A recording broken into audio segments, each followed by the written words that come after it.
This conference will now be recorded. Hi, everybody. Welcome to our RMC support group. Excited to see everybody. I just want to go around the room and introduce ourselves just pretty briefly. And then also want to ask you guys if there's anything on your mind that you would like to talk about. So can we start with our newest member, Vanessa?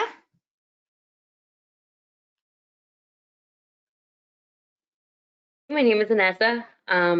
Really briefly, I know everyone has a story for how they got here, right, or how we ended up where we did. But my husband was diagnosed with RMC officially last week. So his official diagnosis was last week. All that to say, he had a radical nephrectomy.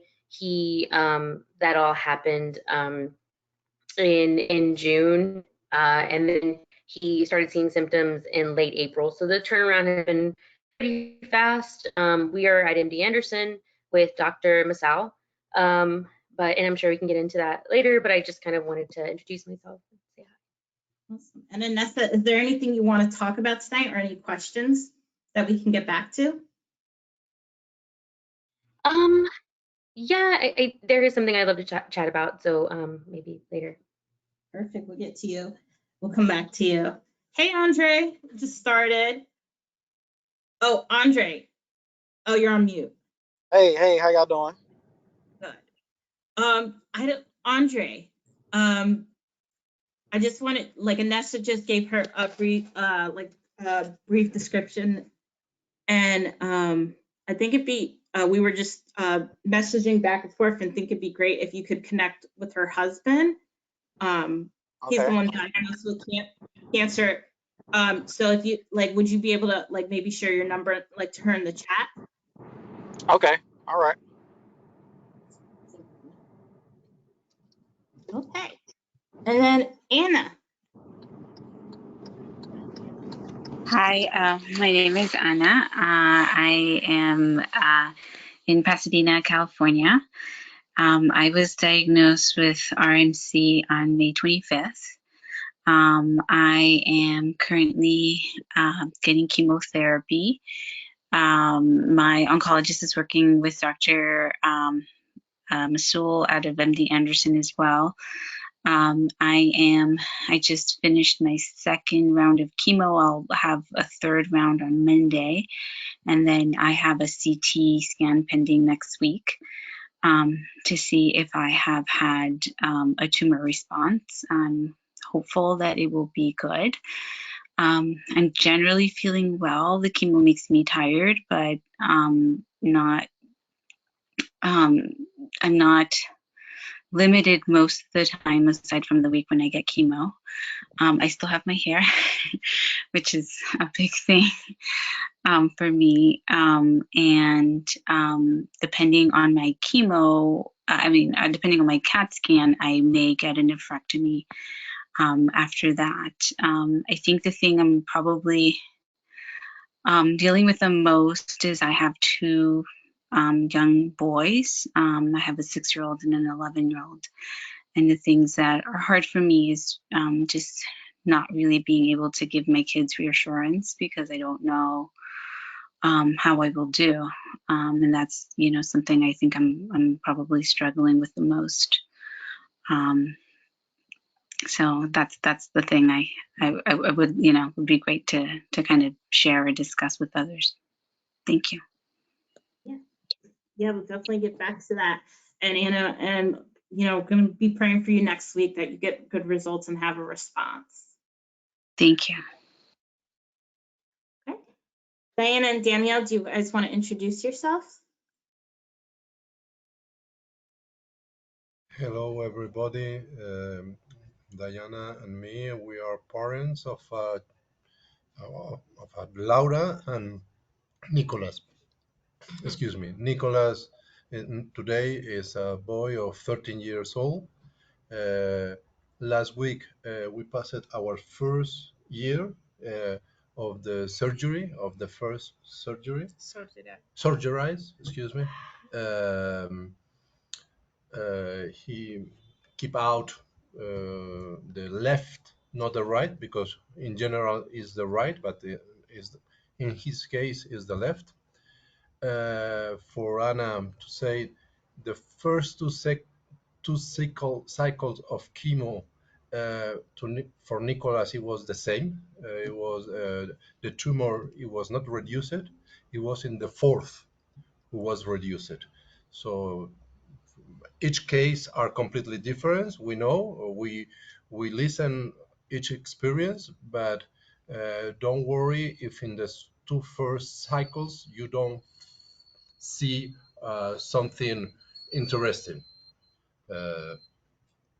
Oh, do you listen me? Sorry. We can hear you. It's just your screen is Okay. frozen. Okay. So Nico, if all is correct, next week he will finish his sixth cycle. So we are waiting, of course, the scans of in 2-3 weeks of the sixth cycle, and but for the fourth cycle he has clear all. Then we want to give you for Anna and Anexa, the new in the group, all the hopes, because for us was really difficult for Nicolas, because his tumor has 7 centimeters. Was very big.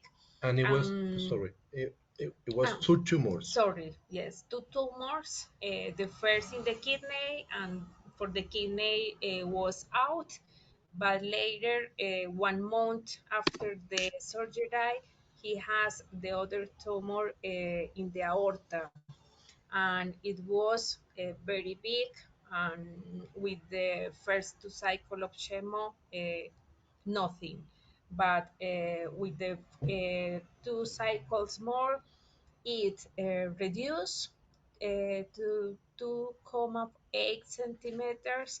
And in this surgery, when they can put out, the pathology showed that all was inactive. And I think the chemo that the Dr. Masowell advised is very effective. And I think we are in a group that we have a lot of luck to be together. Yeah, thank you guys for sharing that perspective. And yeah, we're praying for you guys, in the next coming weeks that, you have good results as well.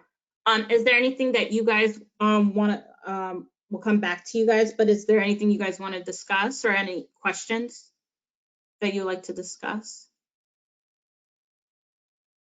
Diana had a question who sent to Richie, because we saw something that Lois showed in Facebook, but it was about in a magazine for National Geographic, was a vacuum for the rare and aggressive cancer, and the research came for the MD Anderson.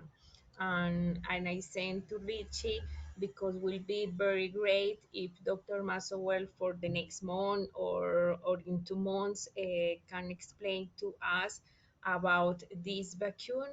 They compare something with the vacuum for COVID, and they think in 5 years they could have a really advanced for this one.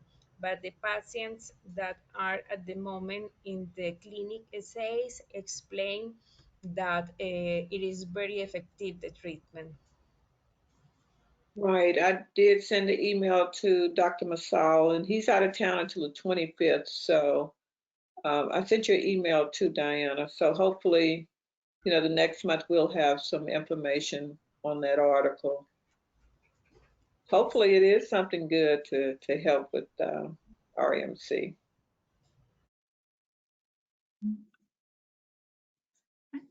And move to Andre. Andre, do you want to introduce yourself? Hey, good evening, everyone. My name is Andre Sneed. I was diagnosed with RMC April 2019. Um, I had a nephrectomy first, and then I was transferred down to Houston to MD Anderson, where Dr. Masal was my oncologist. I went through several rounds of chemo, immunotherapy, and radiation. October 2020, my scans were clear, so I think I had 3 clear scans so far. And now I just have CT scans. Now it's every 4 months. It was every 3 months. So I got an upcoming scan in August. Looking forward to another clear scan. Then hopefully it can go to every 6 months to every year or whatever. But this disease can be beat. Just continue to stay strong, continue to keep your faith, and we can beat it. We can beat it together. Yes. Thank you, Andre. Is there any questions or any topics you wanted to discuss today? I don't have anything specific, but willing to share any other information. Or if anybody else have any questions, I'll be happy to answer for anybody. Alexa, do you want to introduce yourself? Sure. Hi, I'm Alexa. My connection to RMC is Carissa and her husband, who's with the Lord. I am so happy that everyone is here and part of this group. I have 2 church lady announcements. Richie did a phenomenal job at an ANCAN webinar. Advocating for rare diseases. Even if you are not interested in advocacy work, she talks about one-on-one with your medical providers and lots of great information. 2, we this month are having a free art class, and Diana and Danielle, our instructor, speaks some Spanish as well. So I highly recommend that. I'll put the link in the chat. That you stop by. And I don't have anything on my mind particular tonight, but I'm happy to offer anything I can offer. Awesome. Thank you, Alexa. And then Richie, do you want to introduce yourself? Well, good evening, everyone. My name is Richie, and I am the founder of the Richie Johnson Foundation. And I got into advocacy because of my son, Chris, who passed away after 15 months of battling RMC in September of 2012. It was during the time that he received treatment that he kept saying that he wanted to get the word out about RMC. And as his mother, I carried out his wish. I feel that if he could, being sick with an illness, and think about others, the least I can do is carry out his vision. So I am so happy to be here. I'm so happy to see Vanessa, first-time visitor, and then see Anna come back. And that's what make our advocacy feel worth it when we see you coming back, because this is for you. This is a group meeting with no agenda, and it's strictly for whatever is on your mind. You can feel comfortable saying whatever you need to say. And if it's something that you don't want recorded, of course, you put it in the chat box, and we can certainly get with you after this. But we are praying for each and every one of you. We know that it's going to be a great outcome. So just stay positive, stay upbeat, and we're going to beat this thing. Yes. Yeah, thank you, Richie.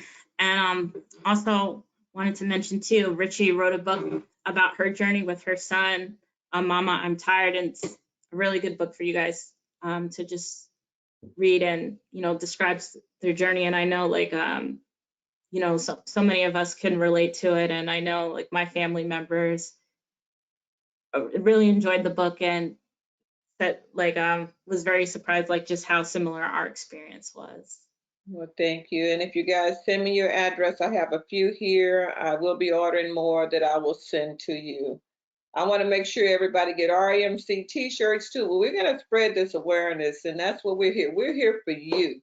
So just, send me your info, or my email. We're here for you. You can call us anytime. You can call me, you can call Clarissa, because she knows. But we're here for you. It doesn't matter no question is a bad question. If we don't have the answer, we'll get it for you. Okay? We're here for you guys. I love each and every one of you. My family is extending. I don't know if that's good or bad, but I've met a lot of beautiful people along the way, So we're gonna keep this going, and we're gonna beat RMC. We're gonna put him to rest, him or her, or whatever it is. All right. And Clarissa hadn't introduced herself, you guys, but I call Clarissa my baby girl from New Jersey. I met them and was able to walk the journey with she and Carlos for an entire year. And I was her family away from home. And we got very, very close. I happened to be there with her when Carlos transitioned. So she has a special, special place in my heart. And to see her progress and turn her pain too into purpose is so rewarding. So, but Clarissa, you can also speak on your own behalf. Yeah, thank you. Thank you, Richie.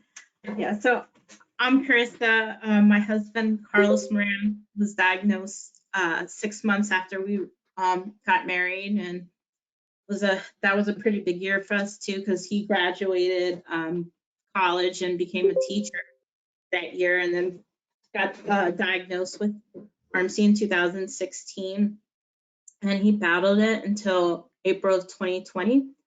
So he's went through many treatments. We were getting treated in New York. Also, we traveled to MD Anderson, so I have like a lot of experience with different treatments, as well as just figure out like different way, like traveling and making relationships. And Richie is my inspiration too, with this group, and just how like supportive she was there for me and always being there for me when I needed it the most. So I definitely want to pay it forward. So as part of like group, so happy like to answer any questions and share my experience with you guys. And excited to see you. So I see that there's a caller too. Can you announce yourself? Yes, it's Milton Wade. Hi, Milton. Hi. Yeah, I'm sorry. I've been cooking Micah's dinner, so time just went by, and then I saw what time it was, and so I said, okay, well, I have to try to multitask right now. Well, no worries. You're actually in time, because we're doing introductions now and going around to see if anybody has any questions or anything that they wanted to discuss. So, Milton, would you like to introduce yourself? Yeah, absolutely. My name is Milton Wade. My son Micah, who is now 20, he has RMC. Myself, I was a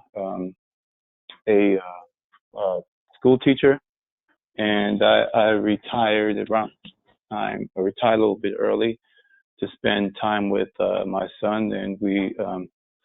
It's a long story, but we just decided to relocate from Jersey because you live in Philadelphia, and decided to relocate to Florida for him to continue with his education. And we were there actually for about 6 months or so. We came back up here for just some checkups and the doctor's visits. And while we're here, so we came back up. It was in July 2020, and Micah was complaining of a pain in his chest, and so he was already being treated for a foot injury. So we decided to go back to an orthopedics, and they examined him. This physician examined him and noted that there were some spots in his lungs, and we went into to Columbia Presbyterian Hospital in New York for an MRI, and it was discovered that he had tumors in his lungs, and proceeded to go to a pediatric oncologist. And the day of the visit, by that evening, Micah first had his first sign of blood in his urine, and we immediately went to the ER because up to that time we knew he had a lung cancer, but the doctors were clueless because he showed no signs of anything else. They were actually looking for leukemia or something, some childhood cancer that was common in his practice. So it was a puzzle, but it revealed itself that very night. And when it was admitted, they did a test, and eventually did a biopsy and discovered that it was RMC. And since then, we've been on the journey. He's had a nephrectomy of his, I believe it's the right kidney. That's when it normally shows up. I get confused sometimes. But we've been through that. He's currently treatment at NYU in New York. And he's had a lot of challenges because the oncologist, we first tried a chemotherapy, but overall, I think the oncologist who was treating him, who is well respected within the area. However, I don't believe he's that familiar with RMC as far as treating those an RMC patient. So the treatment he was using probably would be more, Micah would have been more responsive if it wasn't RMC. But the fact that he did not, I guess, respect the aggressiveness of the cancer made it more difficult. And so right now we switched up medication because Michael was in and out of the hospital on various occasions. And at one point they weren't sure if he was going to pull through, but that was in February. But we are currently slated to see a new oncologist. Actually, it's the oncologist that Charissa recommended, who treated Carlos. So for me, it's a blessing in disguise in that his current oncologist took a new position at the hospital, and I guess actually through this support group, I learned different things, even with Richie, and I began to realize that some of the treatment and they was getting, I had to be more of an advocate for him, and anyhow, I'm excited about this new oncologist and the one that treated Carlos, and because of her familiarity with RMC, and out the gate she had a brainstorm of different treatments and trials, and the fact that she was in contact with MD Anderson and Dr. Masuel, and which is a positive, because I think he's now has the benefit of two hospitals that or physicians that work hand in hand, and that's something that he wasn't getting before. So that's where I am right now. And yesterday he had a Florex catheter in his lung, and that was removed yesterday. We were up at at the hospital at 6 a.m. and they removed it because he's responding quite well to carboplatin, which is something that a lot of I'm sure a lot of you are familiar with, but he was originally getting cisplatin, which didn't have any effect on him on the cancer itself. It just kept spreading. So past 5 days, business days, he completed radiation because he has a tumor that spread to his neck, and also the radiologist oncologist decided to treat what looks like a small tumor in his right lung, which is not filled with fluid, but just as a precautionary. So he seems to be he was excited about getting the catheter taken out, and today for the first time he got back. It was shocking to me. I have a stationary bicycle, and he actually rode it for about a minute, which he hasn't done in about like 4 weeks. So I think that was a sign that he's motivated to keep going and try to get back into the game of just continuing fighting. So I'm excited about that, to see him even get up on the bicycle, because he didn't have the motivation to do anything for a while. But I'm positive about his future at this point. Milton, yeah, man, that's such great news to hear. Yeah, I'm glad he's, getting, the exercise. That's awesome. And I know, yeah, it like that, those Plorex could be a pain. So I'm glad that they've gotten out. Yeah. I know that. Yeah. That was happening. Yeah, I think it was the carboplatin, or at least that's what his current oncologist was very excited that he has responded real well to that. He responds well to radiation whenever he's gotten that treatment, which is a plus. But now it looks like that's the case, because he also was scheduled to have a paracentesis done, and when we went there, the doctors said they couldn't perform it because the fluid level was too low. So it seems to be just looking at it that the theory is that it's the carboplatin that has made a drastic change in his outcome for the time being. Milton, is there anything you wanted to any more you wanted to discuss today? We're just going around, seeing if anybody had any questions or anything that we can come back to you on that you wanted to discuss. Well, one of the things I wanted to discuss is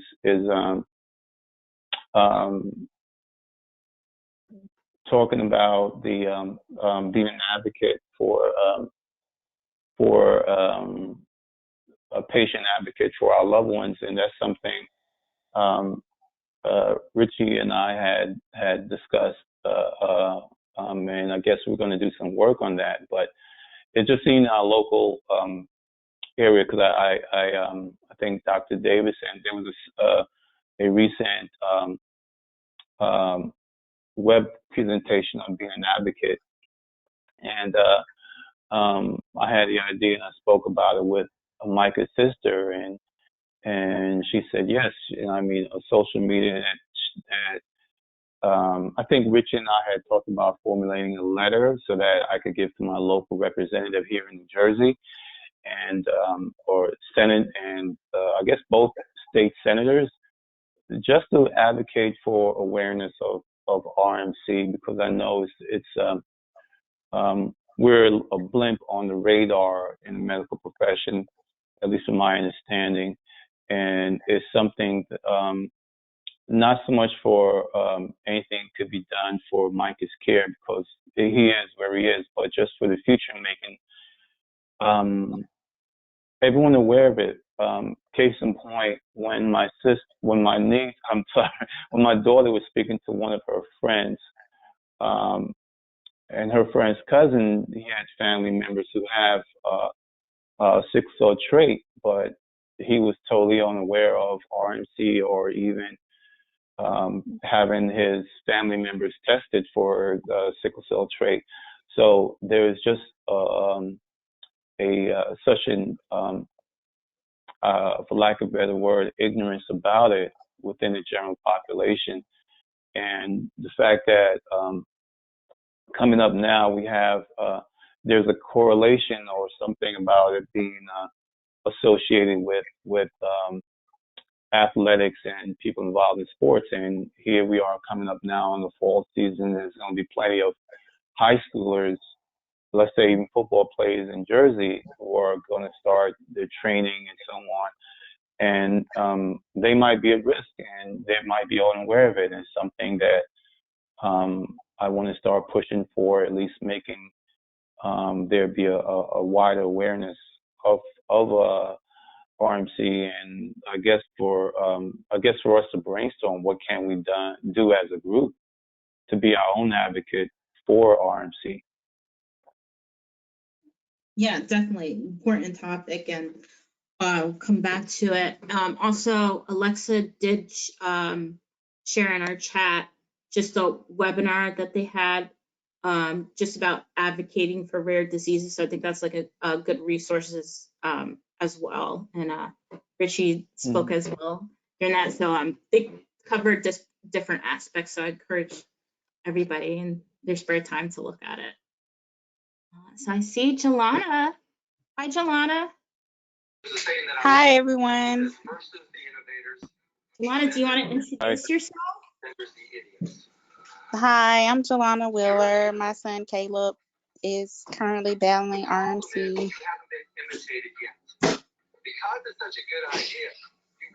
How's he doing, Jelana?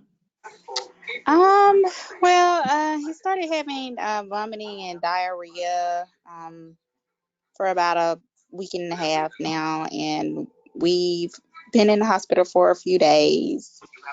One of the nurses told me a few hours ago that he tested positive for C. diff, and so I'll know more tomorrow. So he's just getting fluids, and we're trying to stop the vomiting. So.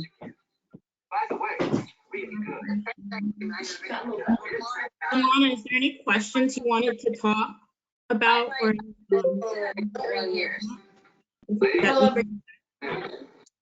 you're breaking up. I'm sorry, I didn't hear you. Is there any questions that you wanted to talk about, or any topics you wanted to discuss tonight? No, I can't think of anything right now. Thank you for tasting it, for trying it, for loving it. And then I see that there's a caller too. Is there anybody else on the line? I'm not sure if that's Milton as well. I don't know if I see two screens, but anybody else that didn't introduce themselves? It came up when Milton was on the phone, so I'm thinking it may be his. All right. Yeah, well, I'm the only, I don't know if I'm the only one who called in, but I'm still here. Sweet. So let's get back to Vanessa. So Vanessa, what were the questions that you had? Well, my husband, like I said, he was diagnosed. Oh man, I feel like I wrote the story out, but I don't think I've ever said it. It's kind of crazy. It's probably the first time I've ever said it. So he started having blood in his urine, so hematuria, and then he was seen by a doctor here in Houston. So we're actually located in Houston. So we have a doctor, Baylor doctor, who took a look, and a local oncologist, and they immediately, thought it was kidney cancer. Me being me, I was like, I really want to make sure, MD Anderson can look at him. So I kind of worked to get him an appointment. It just so happened we were able to get an appointment before our surgery. At that time, though, they did a biopsy, and it came back that the mass was benign. It came back inconclusive benign, which was, of course, MD Anderson, Dr. Goswami didn't think that was the case.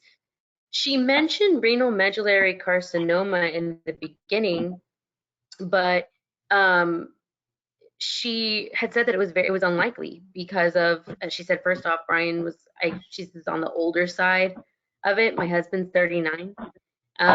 She also said because of the location of the tumor, so Brian's tumor is on his was on his left kidney. So you know, I just don't think she didn't really think it was renal medullary carcinoma. So with the surgery, the benign thing, they were like, you can go ahead and do, you know, they said if you want to do a nephrectomy, you know, that go through with it. So we ended up having our nephrectomy. And then the result came back, and Baylor actually said it was unclassified renal cell carcinoma. And MD Anderson said, no, we're going to go ahead and run our own tests on that, and we're going to let you know what we find out. So when they reran tests, that's whenever they found that it was renal medullary carcinoma. So I kind of wanting to understand things, doing research. That's how I found this group. And so we're with Dr. Masal. And so we ended up having, you know, the nephrectomy first, which hearing Andre's story makes me feel better because I've, you know, in the little research I've done, I know that even I've listened, I know this is my first time, but I've listened to some of these support group sessions, so I feel like I know you all.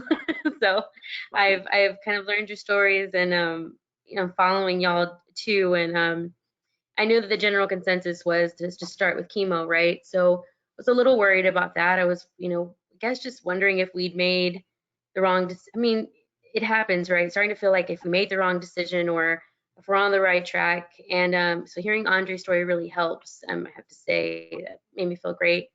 And then, you know, so now what they're going to do is they're starting chemo immediately. They barely diagnosed RMC last week, and now we start chemo Thursday.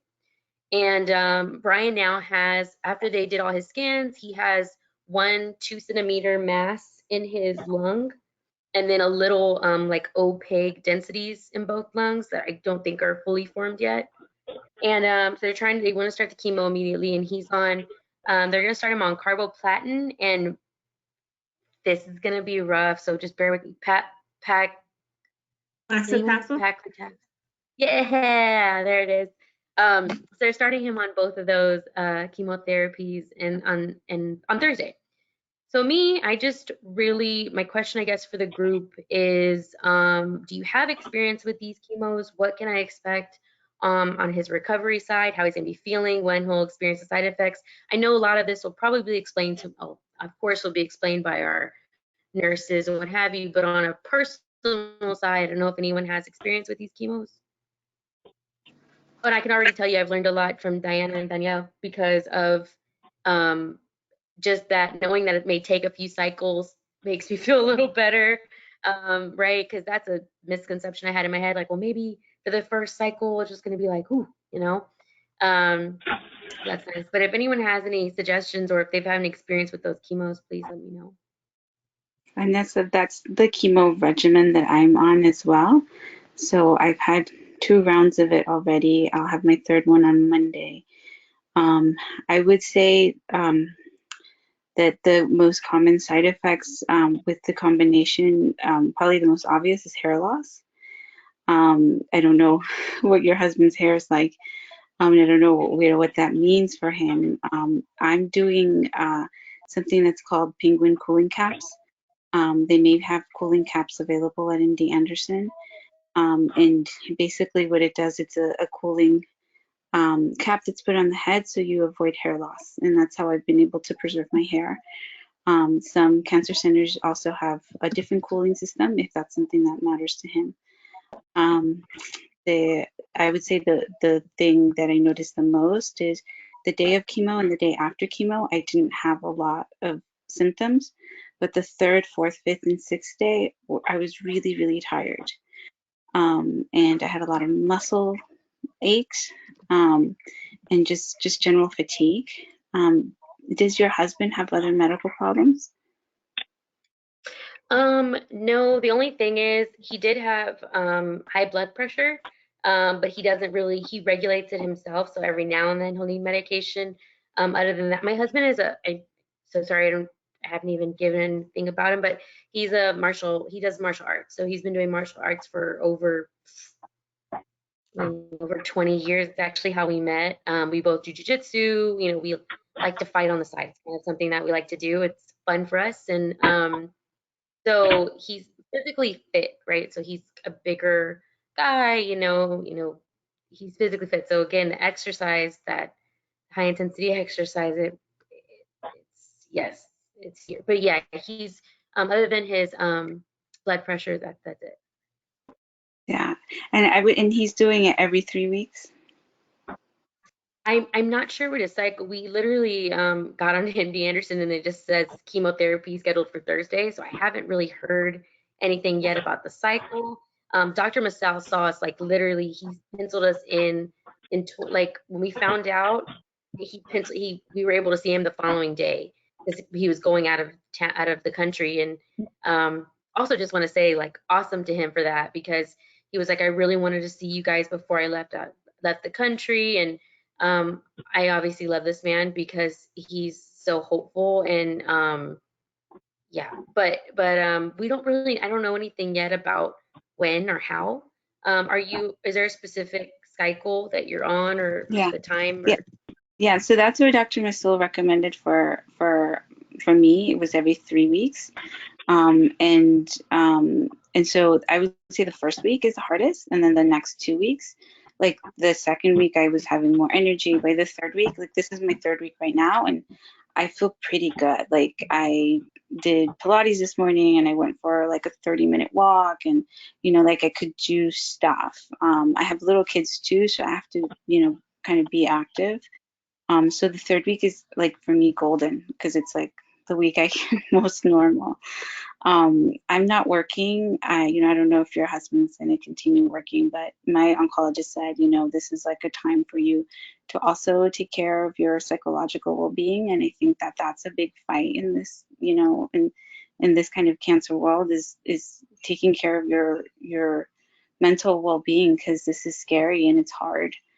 And I feel pretty good. I could probably work, but I think I'm trying to, fight this cancer mentally as well, and that takes a lot of energy. And so, from the physical part, I think it's pretty good. I had some nausea. The Zofran really helped with that. And other than that, like, the chemos, it stinks, but it's not the worst thing in the world, especially if he's pretty fit person.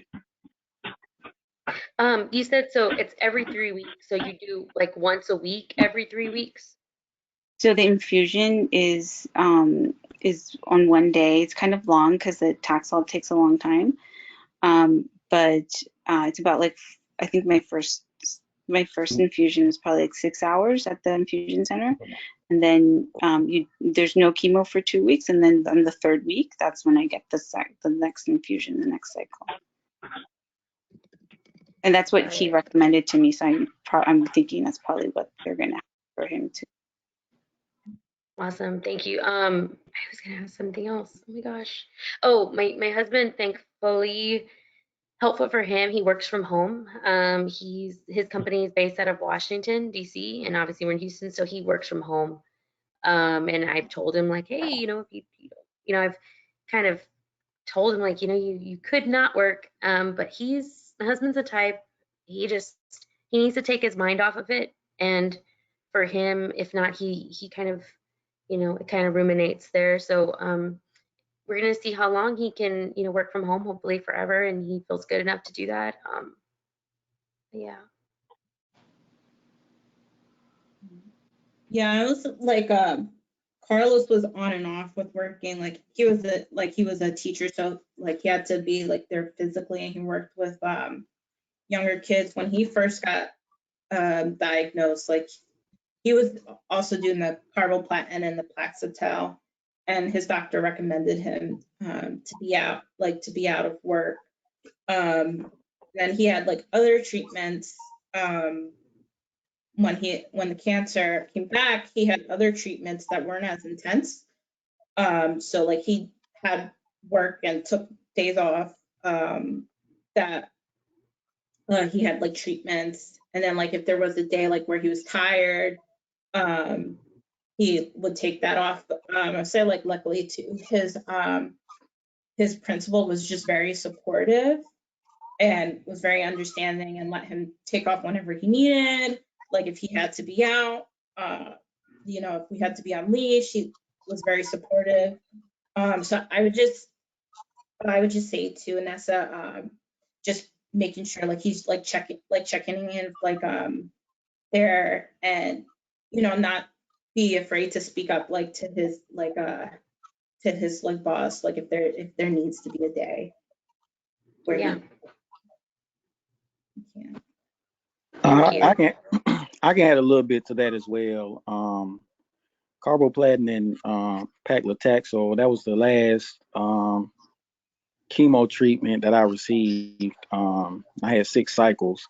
It was the most effective out of all the different chemo treatments that I did. So I did that 6 cycles. I did that in conjunction with radiation. I also had the cancer did also spread to my lung and my lymph nodes in that area as well. So I thought it was pretty effective, those 2 chemo drugs in conjunction with radiation to, really go after those tumors. Yeah, I dealt with some nausea, but for the most part, I held up pretty well, besides some fatigue and stuff like that. So, yeah, I think that's a good combination of chemo to start out with, and I'm praying for the best. Thank you. Yeah, he mentioned, thank you so much. He mentioned radiation as well. If he feels, he did say, he kind of was like, I'll throw some radiation in there if I think we need it. He's like a very funny person. He is, really, I can't even explain. Dr. Masal is really, like he really goes after it. If one chemo combination isn't working, he'll go to the next or whatever. So, they got me right in. I did the carboplatin and paclitaxel every 3 weeks. The radiation was once a day, Monday through Friday for 28 days. Wasn't painful at all. Didn't have any issues with the radiation either. So that also is an option. But yeah, he's definitely a go-getter, and if he sees that the cancer is not responding or the tumor is not responding to that cancer, he's definitely gonna go to the next best thing or whatever. So really helped in my case. Thank you. Thank you, everyone. Thank you so much. Okay. So Anna, let's come back to you. So you want to repeat like your questions? I think I'm not sure if I'm the only one who has kids. But I think the thing I'm struggling with a lot is just how to continue to parent my children when I have so much uncertainty. My son yesterday, my oldest son, whose name is Nicolas also, he's 11, and he was sad and telling me, I don't want to lose you. I'm scared, and ordinarily you would say, of course you're not going to lose me. I'm going to be here, and I can't guarantee that. Of course, I am praying intensely that I do well and that I have a good outcome. But this is there's a lot of uncertainty with this cancer, and that's hard. I have a 6-year-old also who's also told me he's scared, and that's just a challenge. I don't. It's hard as a parent to not be able to give your children security, and it's the thing that I'm struggling with the most.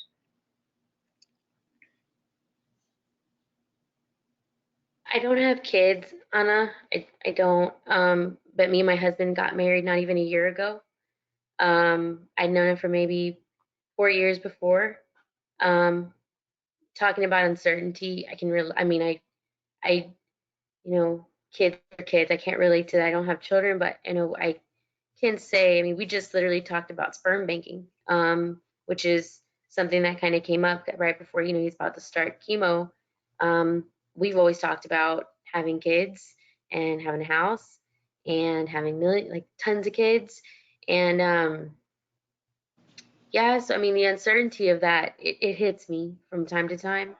The only thing I don't know, sometimes what I wrap my mind around is like the only thing I'm willing to accept and plan for is that he's gonna make it, and that where everything's gonna be fine, and it's part of our story. I don't think I can wrap my head around anything else. Yeah. No, I think that's the same kind of approach I have, which is like I can only know today and I can know the immediate future. I can't think far ahead, because far ahead is hard and it hurts.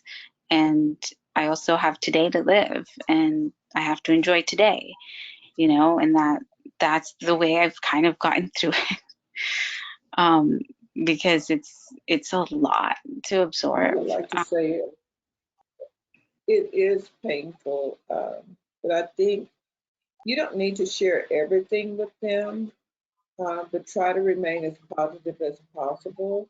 And it's obvious tomorrow is not promised for any of us, but I do understand going through what you're going through is devastating and it's very difficult.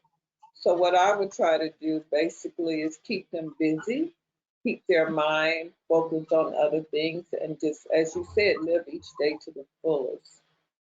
Some days you're not going to feel very good. And I think they need to know mommy doesn't feel very well right now. And it wouldn't hurt to maybe even bring in a counselor or something to work with the children. And a lot of times, if you can get them to just draw how they feel, it can make a difference. So just little things, but on the positive side. And I know your heart is breaking. I understand that. It is. It's very painful. But just try, as hard as it is, but try to just focus on, the positive things and live each day to the fullest. I think you're going to be fine. We have so many different treatments now, Anna. I mean, we can't predict the future. We all know that. But there are just so many options now out there as far as treatment for RMC patients, whereas before we didn't have it. And you hear so many great reports. We have Andre, who's doing well, and we have McKenna, who was 16 when she was diagnosed, and she's now 21. I was trying to get her on the call. I don't know if she's working nights or not. We have Karen here in Houston, is also doing well. So we have, we have some troopers out there, but just one thing, don't give up and don't give in to RMC. They're not the winner. You're the winner. I read McKenna's story today and it was like a ray of hope. I told my best friend, I said, she's 5 years out and she's doing well. And it just like, those are the things that I hold on to. Thank you. I don't with my husband, used to rate his days by green, yellow, and red. So like he would tell us like today's a green day or today's a yellow day. Just kind of trying to frame, I guess, being as positive as he could be. But kind of that's like how he would do like with us, I don't know, like that might be helpful, just saying certain days, like a softer way. Thank you. Hi, Rick. Hello, everybody. Hi, Rick. When we get a chance to, I want to go back to Milton and talk a little bit about advocacy and what we're doing. And I have some great news. I hope it's great news. I'm working with Lazarus, so I don't want to the time that passes and we don't get an opportunity to talk a little bit about the advocacy before the time is up. And I have started working on the letter. Is it okay to talk about it a little bit now? Yeah. Madam Chairman? Mm-hmm. I started working on a letter just so that we can write our legislators and just specifically about RMC. I am also working with Kidney Cancer Association. I think I've sent some links out, as well as Kidney Can. They're doing a big advocacy push now for kidney cancer in general, but I wanted to focus more on the rare cancers, and I met with a group of people just yesterday. How can we continue to advocate for the rare cancers? They're just as important as the cancers that are well known. And so the letter that I've done is just about done. And I think we could still send it out. You know, each person can send it out in their own state, just to put RMC on the minds of our leaders in Congress.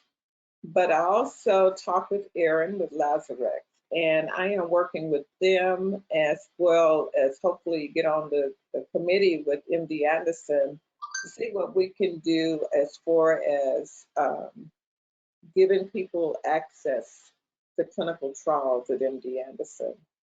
Apparently they received a grant and they are selecting certain clinical trials to try to get more people into. And so I've written the letter to Erin, and hopefully she'll submit it and we can see if it get approved, that they would be willing to fund getting people here and off into the clinical trials here in Houston. So that is work in progress, but I'm hoping that we will have some positive feedback from that. So, Richie, when you say you've written a letter, this is for MDA to cover the medical expense side of the trial. Is that right? That's exactly right. And I think too, Lazarex received some different funding for different clinical trials, and they can only select a few that I guess it would be paid for, along with MD Anderson working with them to make sure that these people would have access to the trials. So this is just a preliminary discussion on yesterday. Great. So it's more to come.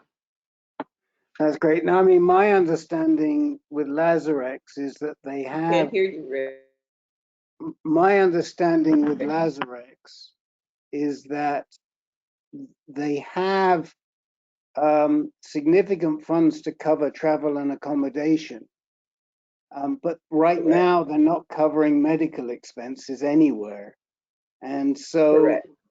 But they obviously have the credibility at MD Anderson because that's one of their partners who they work with. So if you had their support to try and convince MD Anderson that they should set aside some funding for medical expenses, that would be fantastic. It would be, and I think too they received some funding too that can help along with this. So it's just preliminary. Yeah, I knew about the transportation. They provide transportation and room and board basically for the patients, but this is something different that they're working on as well. So I think they got some more money tied up from somewhere. But she said they definitely couldn't do all clinical trials. So they're gonna pick and choose which ones they can. That's great. I mean, you know, and anything we can do, anything I can do to help you with that. So that's great. I was going to ask you something else, but it's not pertinent to the meeting, so okay.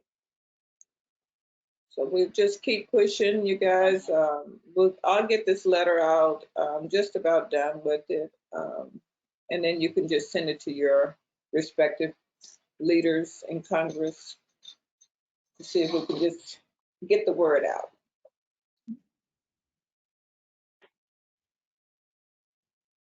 Okay. So, hi, Karen. See you joined us. Hello, how are you guys? Karen, do you want to introduce yourself? Sure. Hi, I'm not gonna get on camera today. Hi, I'm Karen Davis. I was diagnosed with RMC in 2018.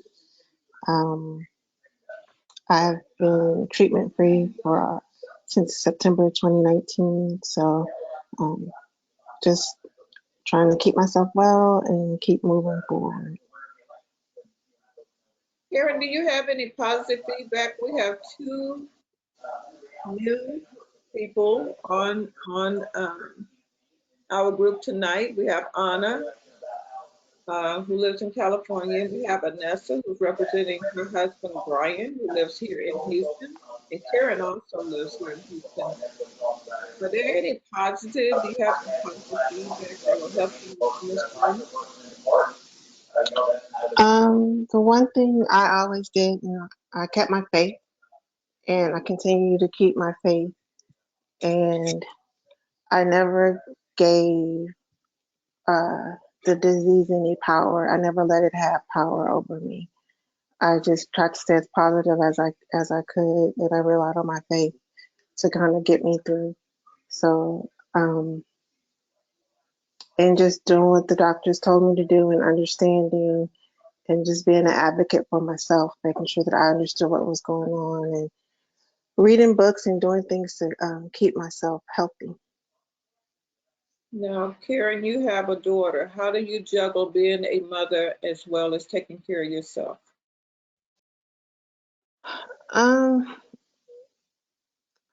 It's one of those things, I guess you just do it. I mean, for everybody that's a mom, I think there's a mom gene or superpower that you have, and you do what you have to do for your children. So I find the strength and I just make a way.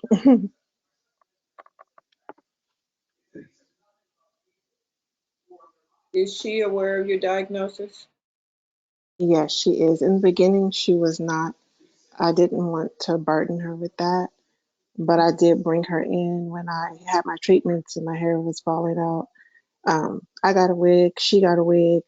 So I just kept everything positive. I told her that mommy has to take some medicine from the doctors and I'll be getting better.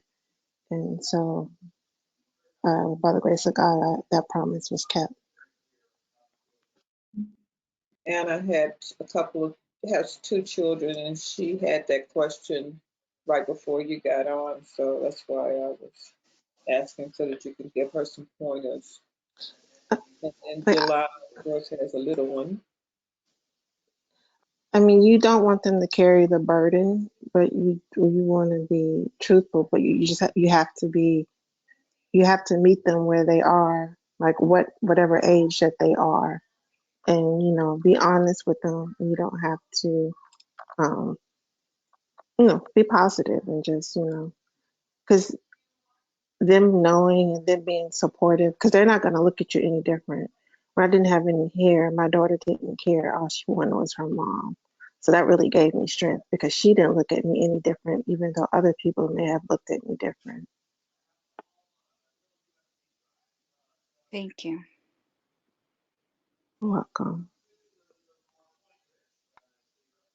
And Karen, is there any questions or anything on your mind that you wanted to discuss? No, I just wanted to join, and I hadn't joined in a while. So I wanted to just join and reconnect with everybody. Yes, I'm happy to hear from you. Thank you. Karen, this is Anna. Thank you for sharing your story. Just hearing you talk about what you've been through and that you're doing well right now is encouraging. I appreciate it. Thank you. You're welcome. Yeah, Jelana has a little one that's going through this journey. Jelana, how do you communicate with Caleb? How much does he really know, or do you share with him?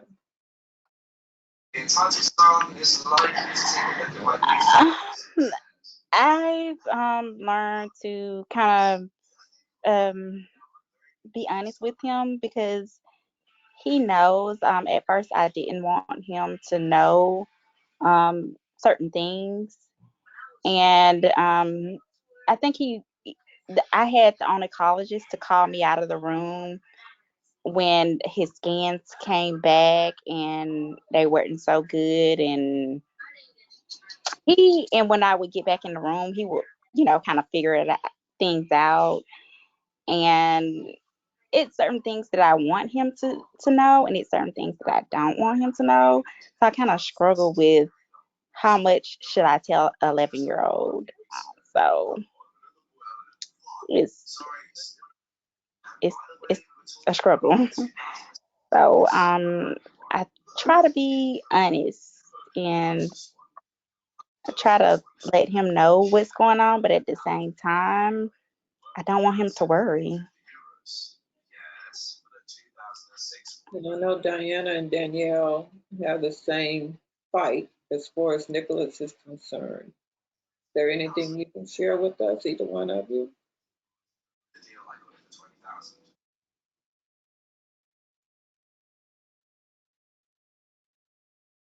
No, we say at the beginning about our son. We are of anniversary 1 year. We think we never will forget the first weeks. How was the big storm?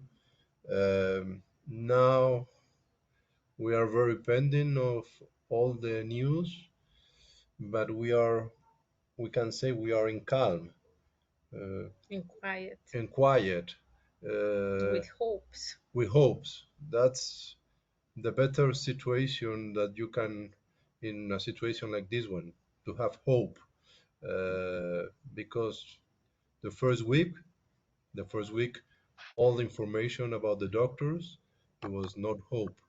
Uh, and after 1 year, we continues here. We continues with hope, and that's what we can share with you tonight. Thank you. Thank you. Okay. Does anybody else have any questions or anything they want to talk about?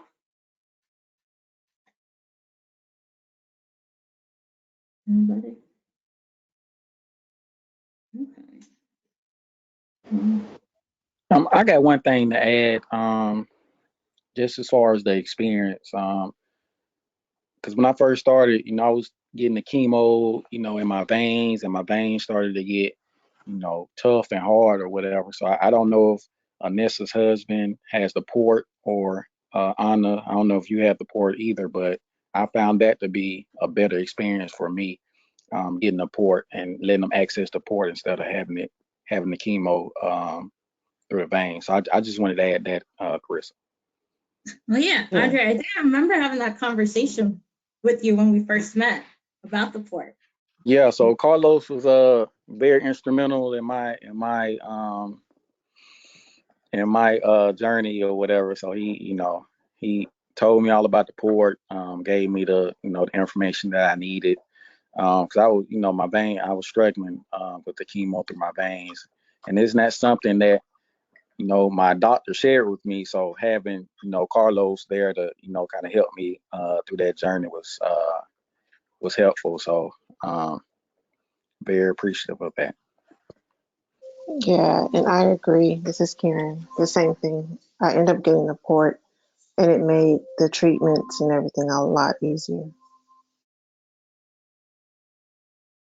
I was a proud port owner for around 6 years, and it is still to this day, it is no longer in me. It is still to this day one of the best medical decisions I've ever made. And I would tell anybody, if you're getting a long-term or even just a shorter term IV treatment, it makes things so much more comfortable and easier. And it's just easier on the medical staff too, because they can just cook and you're hooked up and it's easy, you have better range of motion, and it's a lot easier. And don't forget to use your Emla cream. on top of it before you get the needle injected. Make sure you have that Emla cream on. I know Chris was a big chicken when it came to needles, and we finally talked him into getting the port because his veins were just destroyed. And that was the best thing. But I tell you, he would saturate that port with Emla cream. So when he got there, it was nice and numb, and he didn't feel a thing, and it was like heaven all over again. So that port Did you use the saran wrap? Yes, put the saran wrap on. Put it on, then you just cut open some saran wrap right from the roll, and you just put it on there. Do it before you go in for your treatment. You know, right as you're driving in, you put it on there and you drive it in. By the time you get there, it's nice and numb. One day I forgot it and I felt bad. He said, Mom, don't worry about it, because he was having difficulty breathing and I forgot the Emla cream, and I was crying myself, and he said, oh, it's okay, it's okay. But it's a big difference when you have that cream, lidocaine or Emla cream. It's all the same. It's good.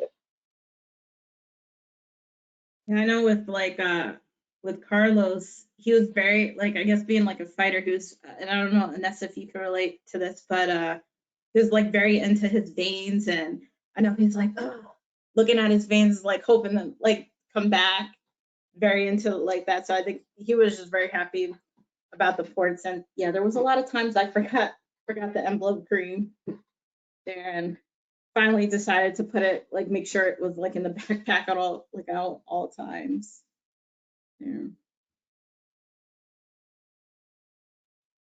It's good stuff. And then Vanessa, I was going to tell you too, Andre is going to be coming to Houston. We can all get together with Brian in August. I'm so down for that. We usually have a party. I'm down. I think that's really fun. Let's do it. I'll be there August 18th. I'll be there. Awesome. Brian he's quieter man, but let me tell you, he's a good time. He's fun. I'll miss that. For like Richie, she celebrated both me and Carlos's 30th birthdays together because we were in Texas at the time. So we had like a good time there with like some cupcakes and like eating like good Texas food. Had a good time, enjoying. Welcome to come to my house. It's nothing fabulous, but it's home for many. Anybody can come.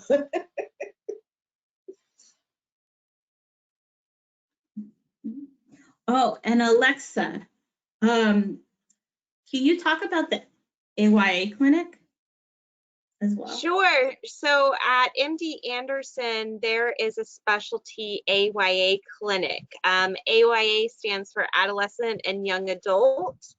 So if you fall in between, even just a little bit out of the range of 18 to 39, they have specialty services there like fertility preservation, educational services, long-term side effect counseling.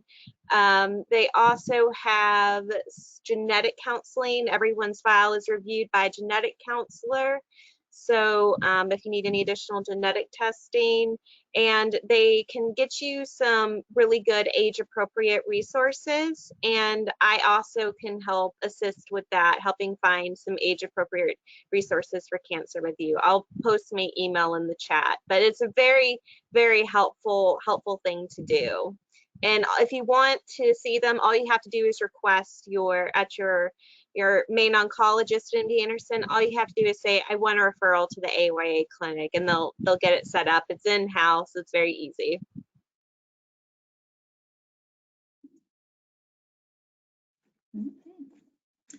Okay. Does anybody else have any more questions or any other topics they wanted to discuss? So, and Alexa, isn't there a resource? Well, Carissa and you used it where you can stay if you need accommodation. Yeah, Dan's House of Hope. Right. Yes, at Dan's House of Hope, if you have to travel a significant distance like Carlos and Carissa did from New Jersey, then you can stay for free at Dan's House of Hope. It's for AYAs. And on top of that, They have regular online virtual activities. So they have a caregiver coffee. The next caregiver coffee is actually this Friday. And they have weekly yoga, which is wonderful. Caregivers are welcome to come to. There's a game night. So there's some other really good activities that Dan's House offers everywhere.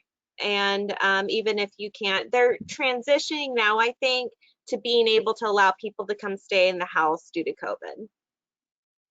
Alexa, are they having those dinners again? That they No, have? not yet. Okay.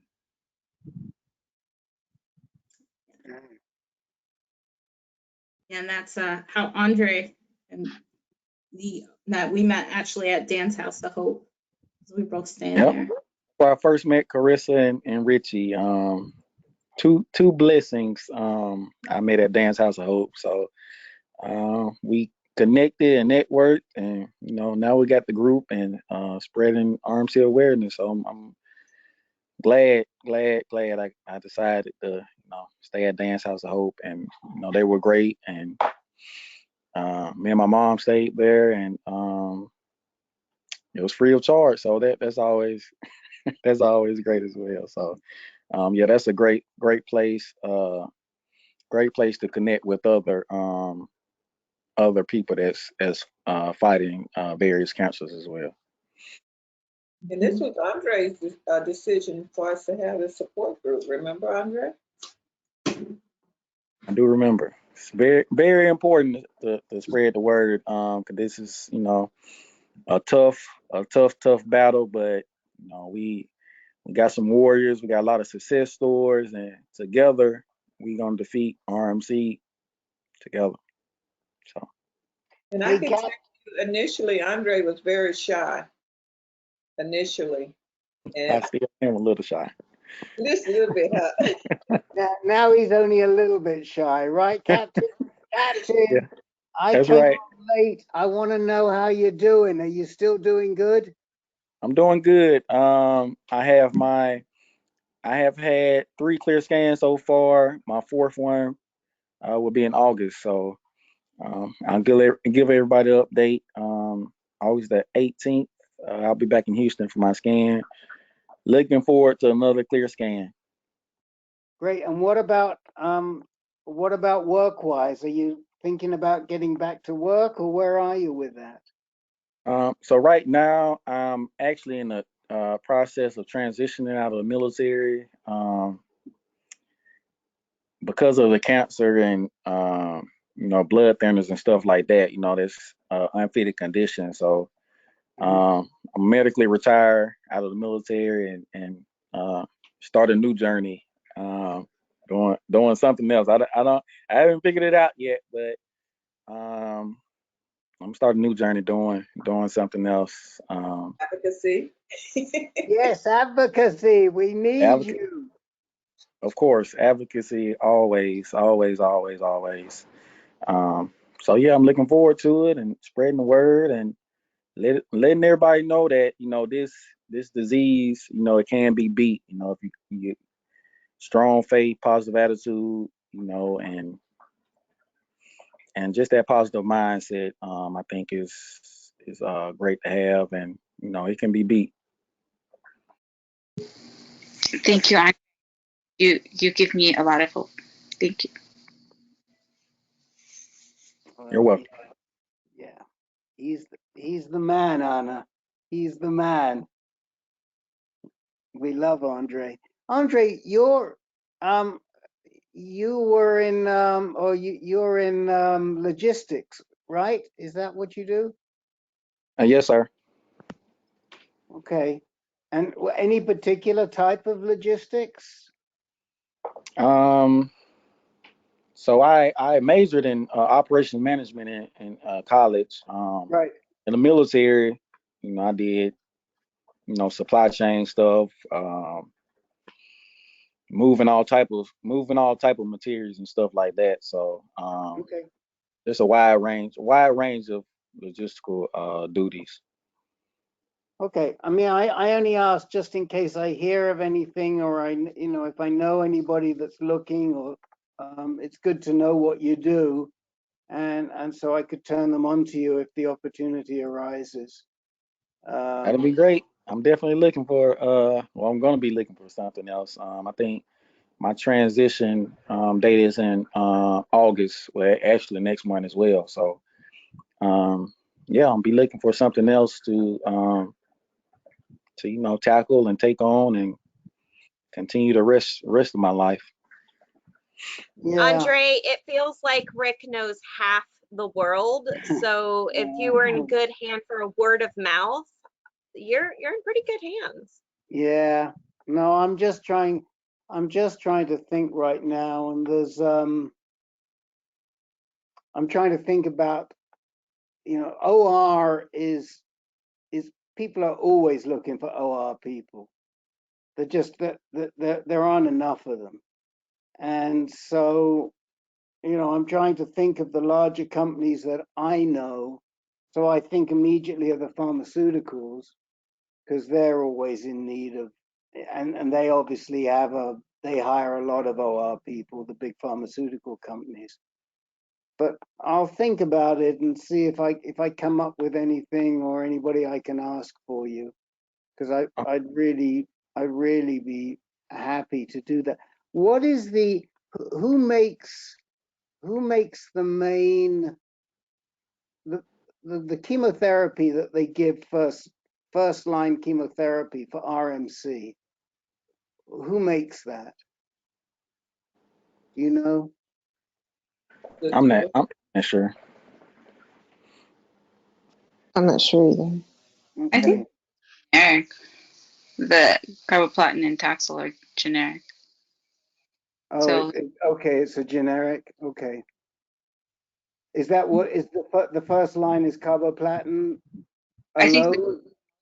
are started with are carboplatin and paclitaxel.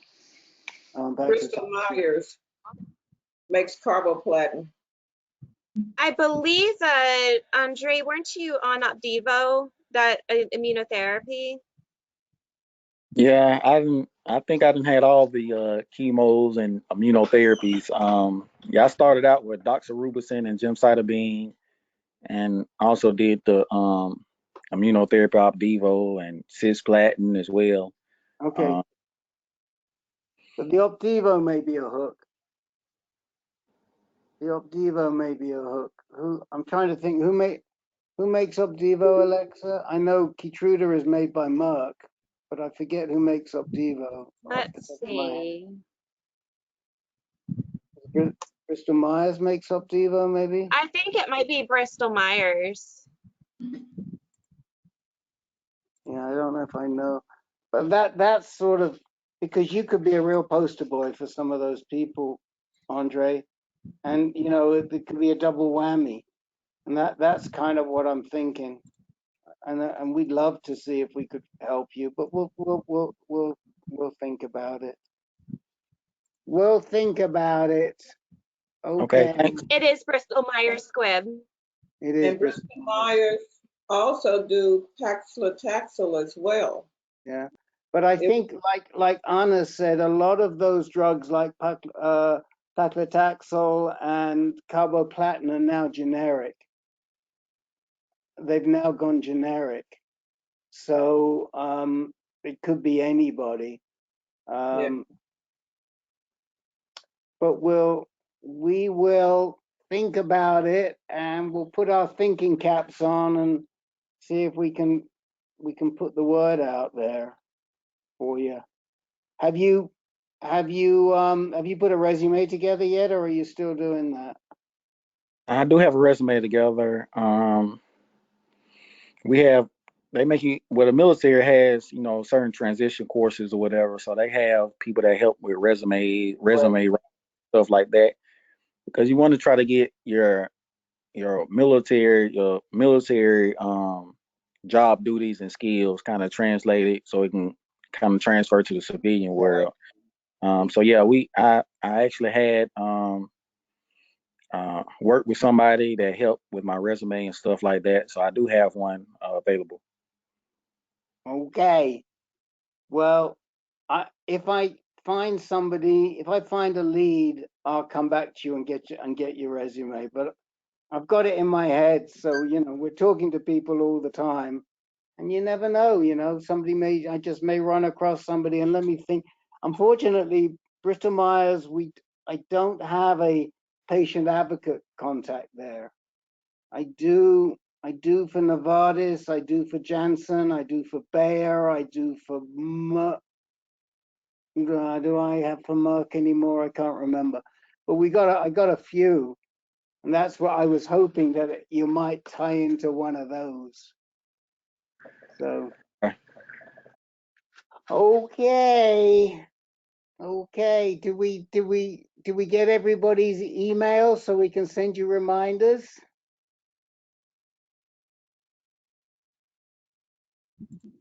Yes. We don't have everybody's, but we can get them eventually. Okay. I can work on getting them too. Yeah. Do we have? Okay. I know we have Vanessa. Do we have Anna? Not yet. I have it. Yeah. Okay. Okay. Well, if you send it to us, Richie, we'll put Anna into the. We'll send it to Alexa and we'll put Anna into the. So she gets a reminder. Okay. For Will next do. month. Okay. I'm gonna message you. Okay. Okay. All right, guys, it's been great. This is beautiful. It's so great meeting new people too. Yeah. You have a fantastic group here, guys. A fantastic group. Great people. Thank you, Rick. We love All you. right, everybody, have a wonderful rest of your month. We will see you on August. What is it? August August the 10th. August the 10th. 3. No, 3. August the 10th. August the 10th. August 10th. We will send out the reminder. In the meantime, if anything, we have a burning desire, hit us Right, up. and don't hesitate to reach out to us if you want to get put in touch with anybody in the interim. Something comes up, you're not sure what to do. We're here and we can help you. And Vanessa, I'll get in contact with you. Bye. Bye-bye. Bye-bye. Bye-bye. Bye. And the recording?